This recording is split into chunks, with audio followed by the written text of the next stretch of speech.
but my skill set just hadn't been pointing in the right direction. My next stop proved to be pivotal. Not long after my conversation with Brian, I was sent to Portage, a therapeutic facility for teens. There, my transformation continued. I studied and worked hard at the task I was given. Along the way, I befriended a maintenance guy, Rick, who became like a big brother to me.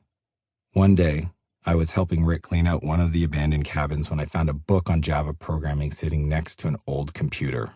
I opened it up, and what I saw shocked me.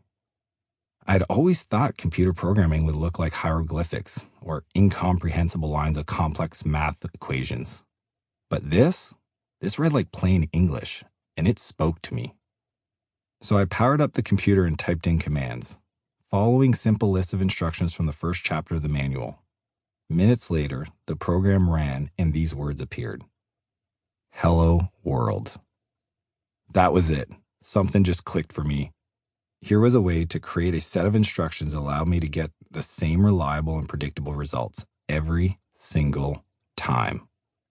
The predictability of software counteracted the unpredictable chaos I had been living with my whole childhood. From that day forward, writing code became my new addiction.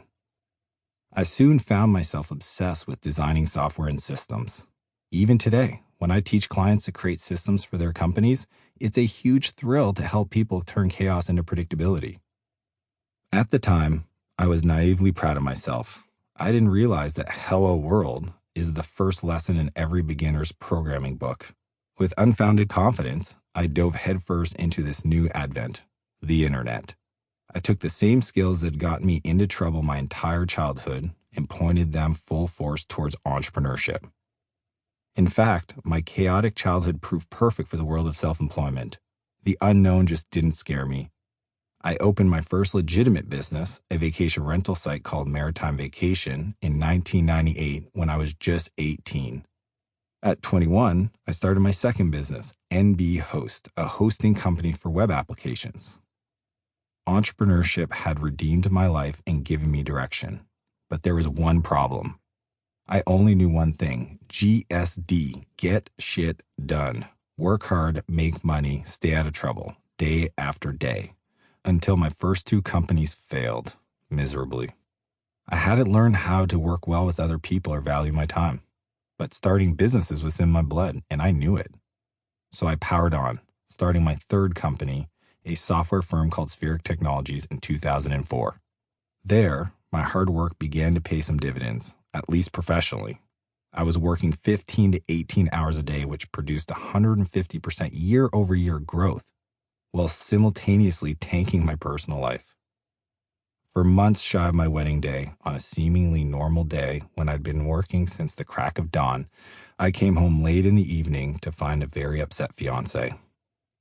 I can't do this anymore, she said, dropping her engagement ring on the counter.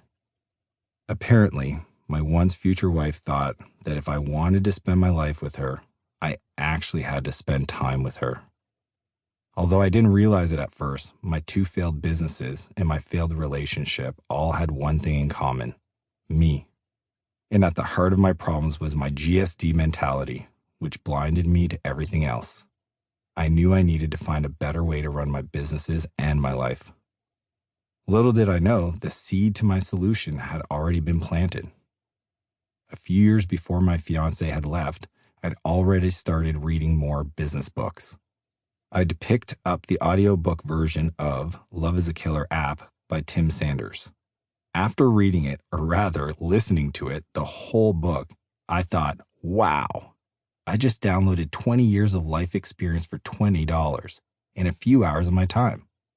How many more of these books can I get my hands on?